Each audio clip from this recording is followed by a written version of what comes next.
belief system, so they have to believe that their pastor is infallible.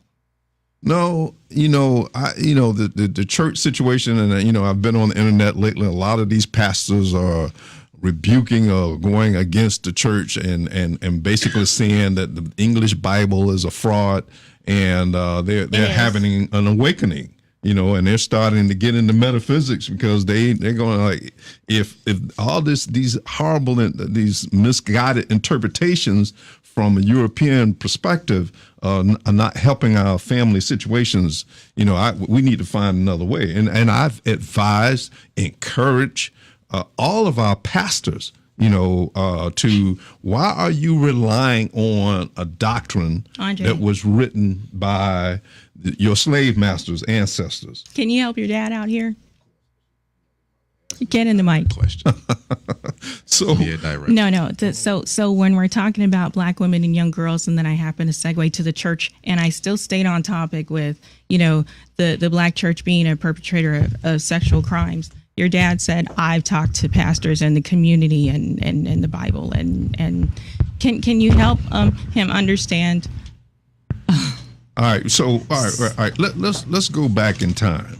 Let's deal with the root of the problem. No, the root of the problem is deviant behavior and why we're sweeping it under the rug. So it doesn't have anything to do with, that's too triggering, the breaking process of the African woman. No, you're supposed to be reading my notes. No, I'm reading that, and we're not going there. That's just way too violent and offensive today on this topic today. See, if you were on Facebook, you could actually post this stuff and someone could have opinions with you and you could feel affirmed, but it's not happening today. Well, I'm still you want to talk elder in this community. Who's? And as an elder, we have to deal with if you don't deal with the root of the problem, you're going to still continue to put a Band-Aid on an issue. You said it's being swept under the rug. Okay, so the breaking process of the African woman is the root of the problem? You're telling me that the breaking process of me, meaning using you, so you don't have any agency to say, no, I'm not going to molest a girl or rape a woman or contribute to the abuse of a black woman. Is that what you're saying? No, we've dealt with the issue. The issue here is, why is it being swept under the rug? Because people are embarrassed and they don't want people to know that they have, issues within their family. Okay, so what is your message to black men and black leaders and black family about what they need to do to stop sweeping this under the rug? My message remains consistent. All men, women are created equal. Treat people the way you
born that way, just like some people feel that they're born homosexual. It's something based Ooh, Lord on. Jesus. Oh my goodness. Okay. All right. Okay. Well, okay. All right. So I'm sorry, I shouldn't have done this to you. You're actually not Well, ready to have this discussion ready. as an elder.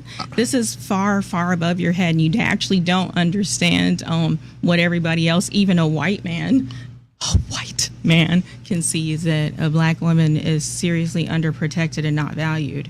Because even if we go, Well, you just brought up my. Okay. All right. All right. well, I mean, like Okay. there was all those black men around that girl at McDonald's, and nobody helped her fight him. She laid all kind of fists on that dude, and no one helped her. You do know about that story, right? Well, now my message over and over has been to black men: we need to stand up and protect Yes, that has been your message. our Aboriginal women. But we're not talking about what you and your personal life All right, do. all right, We're listen, talking about your observations and I'm gonna read experiences. one line. This is from my book, The Second Coming, and there are a lot of things. There are metaphysical formulas in there, and this comes from the Willingness Letter. It's the breaking process of the African woman. This is a scientific formula used to, if you're going to conquer a people, you focus on the female. And here's how. This is what it reads.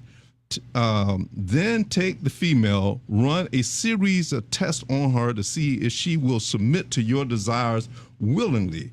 Test her in every way because she is the most important factor for good economics. I'm gonna read that part again. Yeah, read it She again. is the most important factor for good economics. Yeah, so don't act like it. with the slave master knew that in order for me to conquer these Aboriginals, we got to focus on that Aboriginal female. If she shows any signs of resistance in submitting completely to your will, and that's the slave master, do not hesitate to use a bullwhip on her to extract that last bit of bitch out of her. Take care not to kill her, for in doing so, you will spoil good economics. This is all about money. This is all about control. This is all about domination of a culture that's stronger than you or weaker than you, whatever the case might be. When in complete submission, now this is This very is one powerful. one line that you're reading. Listen to me. Is it almost done? When in complete submission, she will train her offspring in the early years to submit to labor when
help over 725,000 students attend college. Because every play is for education. The Florida Lottery. Just imagine.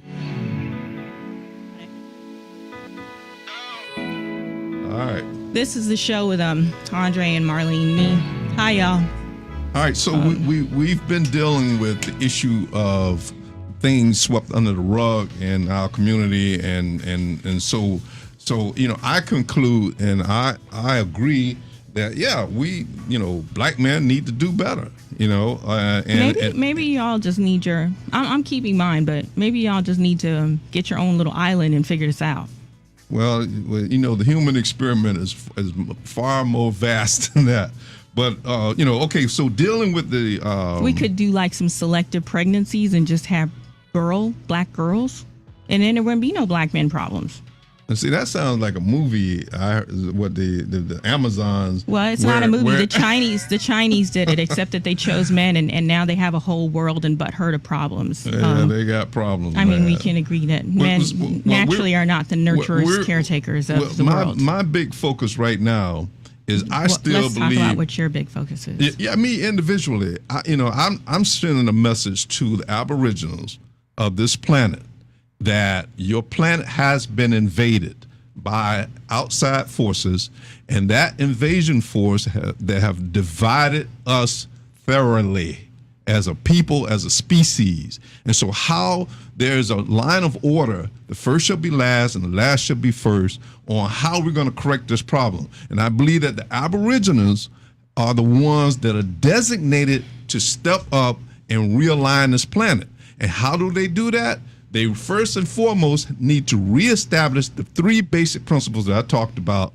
All men are created equal, treat people the way you want to be treated, and love your fellow humans unconditionally.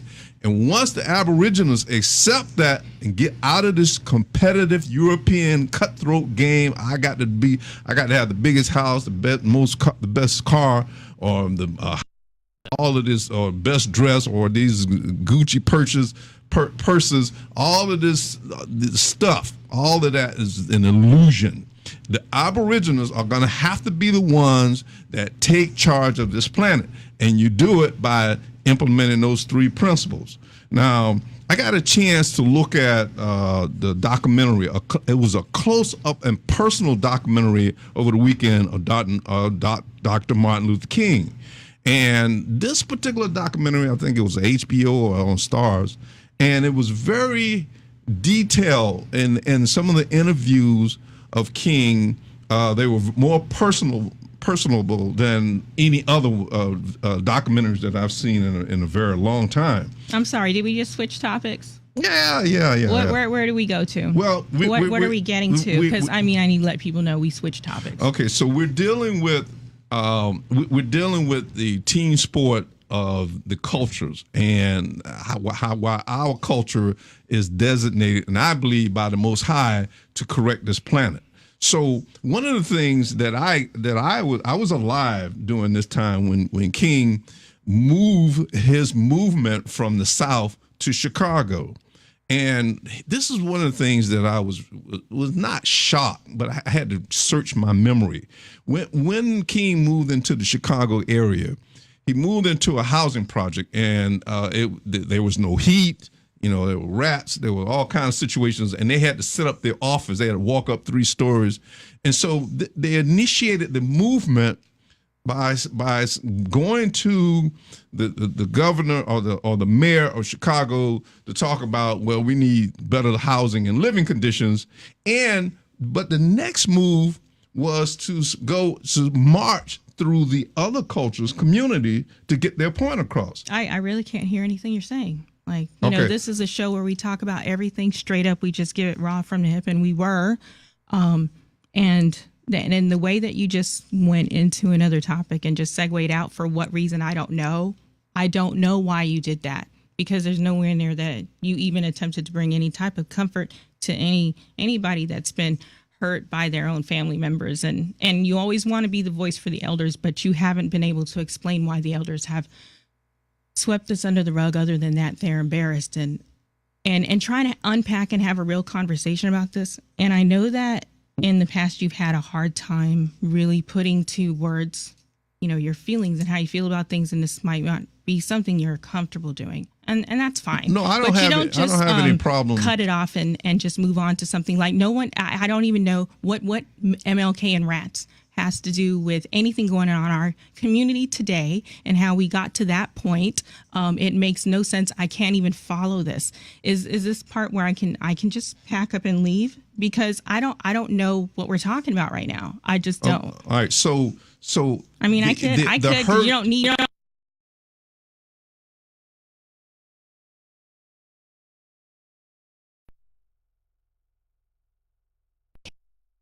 You are not emotionally equipped to discuss Black women things. You keep bringing Black men into it. It's just not something you're ready to do right now. And I'm going to go ahead and accept that.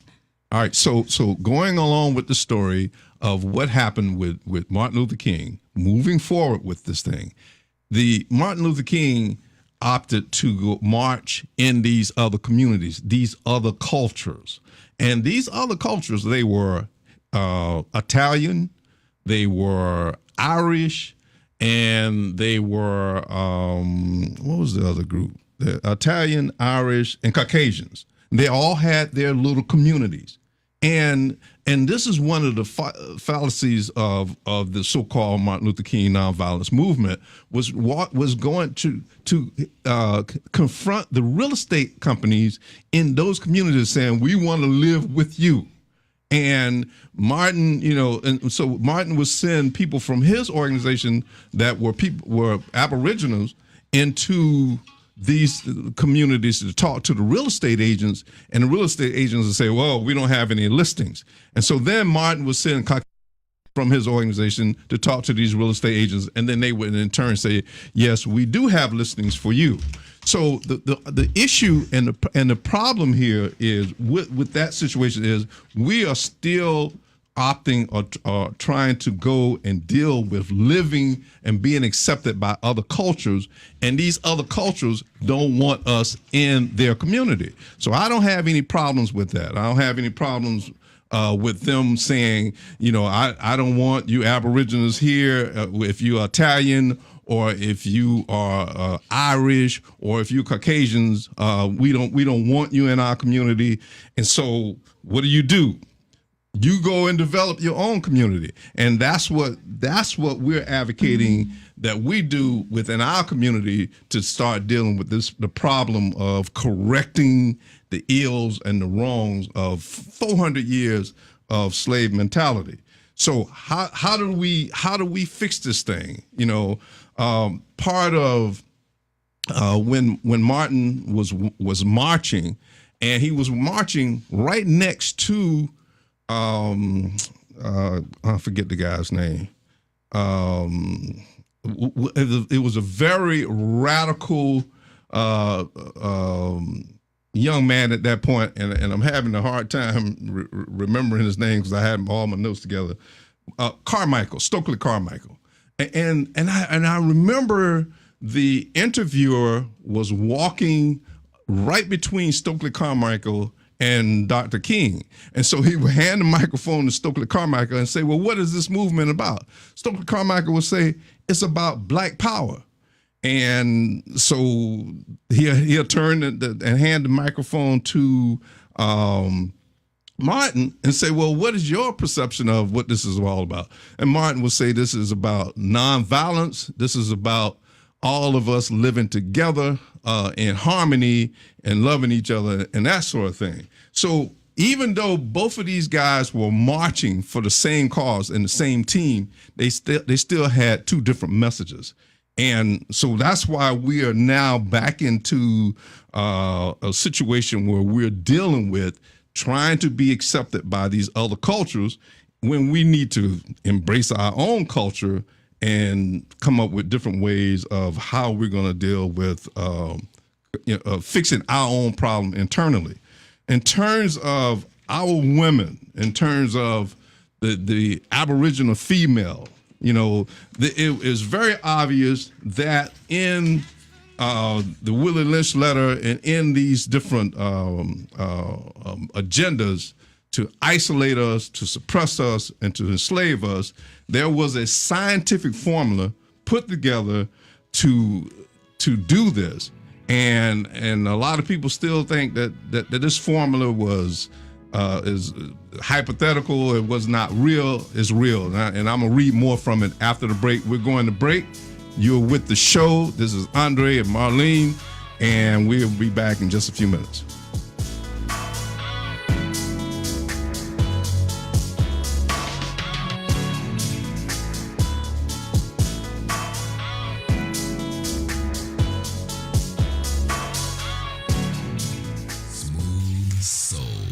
In Touch Radio. The views and opinions expressed on this show are those of the host, guests, and callers who are responsible for their content and do not reflect the opinions of In Touch Radio or its staff. My name is Gil Sampson. I didn't come from a very rich family, and so paying for college would have been very tough. I don't know if I would have been able to go to the college that I went to, and then I don't know if I would have gotten into the career that I am in. So I think Bright Futures has done a lot to shape my life. Got a job as a structural engineer, and I design residential buildings, commercial buildings all over the United States. Because of Bright Futures, I was able to go to college. You know, so many kids just don't even ever get that opportunity, and to be able to do it and not have any debt when I graduated is amazing, and it was all thanks to Bright Futures. Florida has created more than 1 million jobs in only 5 years, and a great education connects our students to these exciting opportunities. That's why the Florida Lottery has funded Bright Futures scholarships to help over 725,000 students attend college. Because every play is for education. The Florida Lottery. Just imagine. Hey, Tampa Bay. Want to cruise to Cuba? Tampa to Havana. We've got the best prices. Call Kinsey Travel, 863-274-3715. That's Kinsey Travel, 863-274-3715. Baby, let's cruise.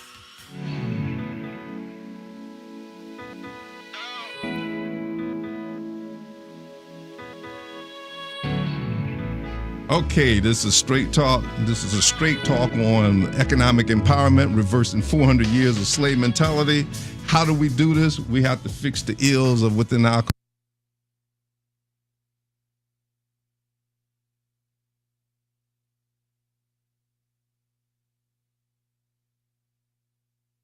one of the things I'm still focusing on is how do we fix our community directly? How do we move in a direction of developing an agenda, doctrine of moving forward? Right. We address issues as they pop up, like they are right now. So what has really been highlighted here today is an inability to deal with things that hurt us, and that's what this is, like a festering wound, and the pus is overflowing at this moment. We've ripped the scab off, and I don't know how this has affected you, this conversation, or why you refuse to actually try to address it or deal with it in a very raw way, a vulnerable way. And maybe vulnerability is the issue, that you can't be vulnerable on a microphone. But I think your son wanted to say a few things to you. Marlene, I want us to continue to engage on that particular topic, even if I have to filter the questions and or the answers for you as they come. Okay. So continue to engage. What we need to revisit is what was this breakdown? What happened just now when we were trying to discuss? I'm gonna put black women on the back burner once again to unpack some black man stuff. What happened here that this conversation just couldn't go forward? Well, if that question is being presented to me, it's not really. Andre, what is your what is it that you believe happened? No, from you're his son, and this is real, and you are the next generation, and this is your dad, and I think highly of him. It's all good. As far as communication goes, being able to communicate about it, to be honest with you, there is no conversation between generations of black men about this topic at all. Okay, None. so there's nothing being talked about. There's no practice. platform. There's no there. The issue here is if the crime is committed, you call the police, you report it, and those men are going to have to be dealt with. They are labeled as. That black women really typically don't call the police because we don't want our men killed. But going back to the issue, which is not the police. Well, I'm not one for bringing other law enforcement into our community when right. we can. And I really don't want to deflect to that part again, because we're talking about the emotional side of this, and the police have nothing to do with that. That was just an off-topic way that we just typically don't do that, because we don't want to send our sons and uncles and fathers off to prison. But the discussion is from a man point of view. You're saying it's not being discussed. And so at your age, how old are you right now? 33. 33. How is this handled amongst your peers, since your peers are discussing it? How does the conversation does it come up? Well, it depends on the demographic. And what I mean by that, we're talking about men, talking about women, right? Right. So when men are talking about it, let me be real. So when men are talking about it, of my age group, if certain men who are committing these acts behind closed doors against our women, they do not bring that topic up amongst other men whom they do not feel comfortable enough to talk to that about, right? So, I mean, they're pretty good at hiding that. Okay. Right, and that's a symptom or a predatory act that we need to pay attention to, because I mean, is you'd be surprised. So if my best friend committed one of these acts against one of our women, and he knows I have a certain position on it, he never brings it up to me ever. He'll take it to the grave. Right. So now, as far as solutions go, now going back to the question that she asked you, Dad, she says, okay, so how are we fixing the issue, or how are we addressing men who are committing these acts? And we know they're doing it behind closed doors, but how do we do our investigations? How do we start lifting up some of these rugs and start finding these men who are doing it and doing something about them? That's the main issue. Now, for me, I'll be straightforward. I've never took the initiative to go looking for those type of things. Right. Now, mind you, I will defend against it. I've been defensive, but I've never been offensive. I've never went out and actively looked for, say, hey, brother. I mean, have you ever raped anybody? It won't. That conversation won't happen. You know what? I think that the Me Too movement. I'm 66 years old. The Me Too movement has started that new trend of people saying it happened to me. Women are coming out, and so now men tone deafness in action right here. Men from my generation are saying, I got to go back and remember, did I do anything like that? I mean, no, this is real. What do we have to go back and think 40, 50 years. So this is a thing where you're going, okay, if someone's coming out saying me too, you as a man, right, as saying, okay, oh my God, did I do something? And not saying, oh my goodness, my sister, my wife, my auntie, my cousins, my grandma have been molested and I never knew. Why didn't I know? What can I do to find out how it's happening to them? What signs did I need to look for? You're going, ooh, what do I need to do? I got to keep my hands in my pocket. I can't say, hey, beautiful, anymore because I'm going to be accused of going to prison. I'm not the right candidate. I don't remember. You brought up Me Too, though. Hold up, no one even asked you to bring that up. I don't have any recent incidents within the last 50 years of that happening in my family. What we need to do is bring some you're not people. Aware, well, I could be, but we need to bring some people in that have had immediate experiences to talk about how it affected them. They deal with it. You're here. And the fact that you're not aware, you can interview yourself. The fact that you're not aware is probably highly likely the biggest, best evidence that it was swept under the rug. You are tone deaf. And then you have to go home today and say, how can I know about this? Let me call my sister. Let me call my uncles. Let me call my wife and my ex. Let me see what happened to her. Let me find these stories and figure out what I needed to know. The only place you're going to get those answers are from women and asking them. But we're not going to tell you because you don't ask the kind of questions where you want to know. You just want to know how to protect yourself, which is what you're saying in reference to Me Too, when the movement is about women and men coming forward saying this happened to me, I was violated. And instead of people saying, oh my God, I'm so sorry that happened to you, men are running around going, oh my God, I can't say, hey, beautiful, what's up, sugar? I can't compliment a woman no more. That's and you just did that. Okay, Andre, you were saying something before he answered the question that nobody asked him. Yeah, that's where I'm at too. Well, you were talking about being proactive, And how do we start addressing this? And that's a conversation that we definitely need to have. And I don't know what time it is. Probably won't have enough time today at all. But when you say that he said it's not going to happen, that no one's going to say, hey, have you raped anybody? Right. But can you have the conversation where you're saying, hey, look, I'm really starting to see that this really is happening to our sisters, girlfriends, wives, cousins, mothers, aunties, and say, these are the things that we don't need to do. If she's saying no, just don't do, bro. Don't do it. Honestly, I think we need to be much more aggressive than that. Well, I'm trying to start somewhere. If he's saying it's not happening, I'm going to the middle. Okay, go ahead. I disagree. I miss my father, but I disagree. I believe it needs to be much, much more aggressive than that. As a matter of fact, that the balance to the therapy, the counseling that our women are getting, we need to. As far as I'm concerned, we need to start male groups to where we are sitting down collectively and talking these things out, coming up with solutions, coming up with very specific tactics on how do we weed out these type of men in the community, and the behaviors, right? And begin to as a community. I don't think you can weed them out. Here's the problem. Okay. Oh wow! Hold your point. No, you're telling on yourself. One of the things that I tried to identify early on is that there are certain personalities that are prone to commit these sort of offenses. So, in the book that I wrote, one of the recommendations that I suggested that is that if you know the souls that are more prone to doing these things, you can start preparing them at a very young age of saying, here's what happens if you do these things. This is what happened to a woman. This is what happens to the family. If a child is born through this act, this is what happens to this child. And this is something that was left out of the formulas that were supposed to be given to us thousands of years ago. And here you just highlighted another one of the problems in your attempt to reassert dominance over this conversation.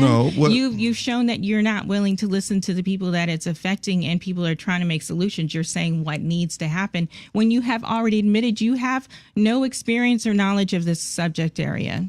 Well, the issue here is not. Always go back to the root of the problem. And if you take your young son to a doctor today, he can perform a chemical test on your son, and that test will reveal certain levels of testosterone in that child's body. So if you know he has a higher incident of testosterone, he's going to be more sexually aggressive towards women. You sound very testosterone-y. No. So what do you do? What preventive measures do you take? You take measures of educating that child, explaining to that child the potential hurt and how to deal with those sort of issues. So that's the start. That's the remaking. Are you seriously telling me, you who doesn't even like to address mental health issues, that you will actually listen to a white science talk about a testosterone test and you will deal with your child on that level? No, I use that as an example. Okay, but that's you're pitching. I use a different formula. I have the same formula from a mathematical, metaphysical formula. I can identify those children without a chemical test. Then why are you so tone deaf, sir? Why are you so insensitive? Why are you so unaware? With all of this metaphysical energy you have, why are you so unaware? This is an issue that will take up 3 or 4 hours. No, you can answer that question. It don't take 3 or 4 hours. And I think we should be well prepared for, in future shows. But why are you so insensitive? Hold your point. As we close out, I made it. In future shows, we need to bring people that have experienced these things and how they've dealt with them. I'm right here. I haven't experienced them. Well, then why are you speaking so much about it? All right. Well, this has been Straight Talk. This has been Andre and Marlene, and we're dealing with a very sensitive issue. No, I'm dealing with it. He's not. It's obvious. This is the issue show. Of things that have been swept under the rug. And we have some things that we're going to come back with next week on getting back to the subject at hand of reversing 400 years of slave mentality. When we come back to discuss this, he won't be in that conversation. Thank you for listening. We'll see you next week.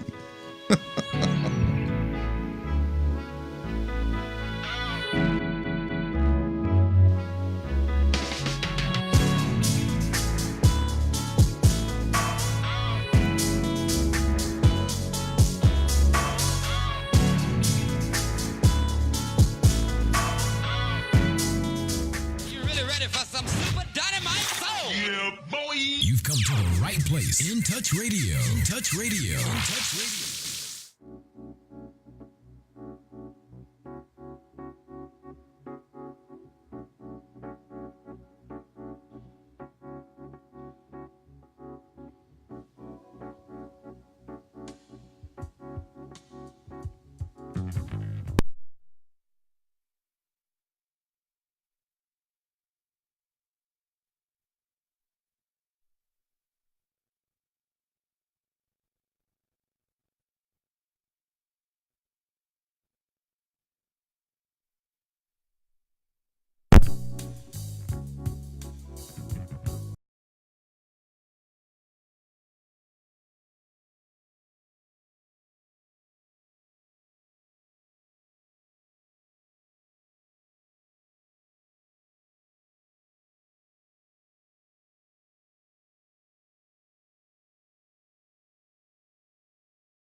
In Touch Radio, reality radio, where everyone's a star.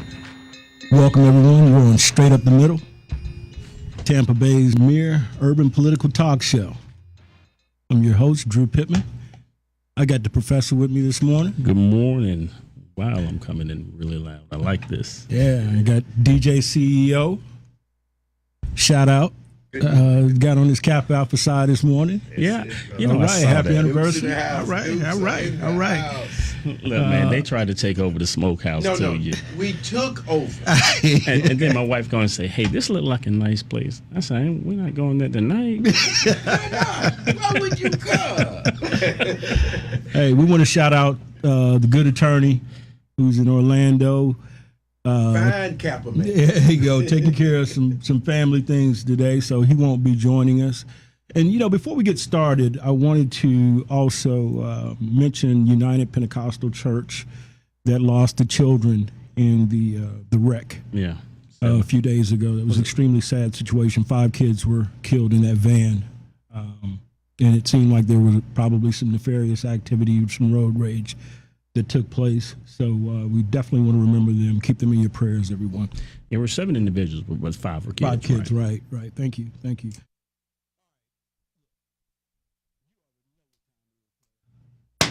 So, ladies and gentlemen, what we're going to start this off with, strike the shutdown. So we're not going to call it a shutdown now. We're going to call it a strike. Is that what I'm hearing now? What are we going to call it?